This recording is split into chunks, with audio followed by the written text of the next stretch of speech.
বললেন, মুসা যাও নিজেই যে দেখে আসো কেন কসাই হবে তোমার সাথী। যে দেখে না কসাইয়ের স্পেশাল কোনো আমল নাই, খালি গোশত কাটে। সারাদিন গোশত কাটার পরে বিকেল বেলা বড় একটা গোশতের টুকরা নিয়ে প্যাকেট করে বাড়ির দিকে রওনা হয়। সাইয়েদনা মুসা আলাইহিস সালাম তিনিও কসাইয়ের পেছনে পেছনে ছদ্মবেশে রওনা হয়ে যায়। কসাই বাড়িতে ঢোকার পরে সাইয়েদনা মুসা আলাইহিস সালাম দরজায় নক করতে লাগলেন।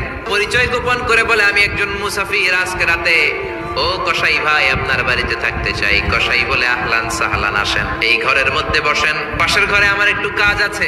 পাশের ঘরে যে কসাই মাচার উপর থেকে বৃদ্ধা একটা নারীকে নামিয়ে নিজ হাতে গোসল করে টাওয়াল দিয়ে গা মুছে গোশত রান্না করে রুটি বানিয়ে রুটি আর গোশত এই বৃদ্ধা মহিলার মুখের মধ্যে তুলে দেয়। মহিলাটা তৃপ্তি সহকারে খাওয়ার পরে হাত দুইটা উপরের দিকে তুলে আঁচলটা পেতে বিড়বিড় করে কি যেন দোয়া করে দেয়। মহিলাটাকে খাওয়ানোর পরে কসাই প্লেটের মধ্যে গোশত আর রুটি এনে সাইয়েদনা মুসার কাছে এসে বলে, ও মুসাফির ভাই, এই নেন আপনার রাতের খাবার। রাতের খাবার খেয়ে আপনি ঘুমিয়ে যান, সকালে আপনি যাবেন আপনার পথে, আমি যাব আমার দোকানে। সাইয়েদনা মুসা বলে, ও কসাই, আগে বলো এই বৃদ্ধা মহিলাটাকে। এই মহিলাটা হলো আমার জনম দুঃখিনী মা।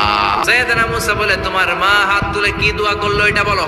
কসাই বলে, আমার মা খুশি হওয়ার পরে চোখের পানি ছেড়ে দিয়ে হাত তুলে বলে, আল্লাহ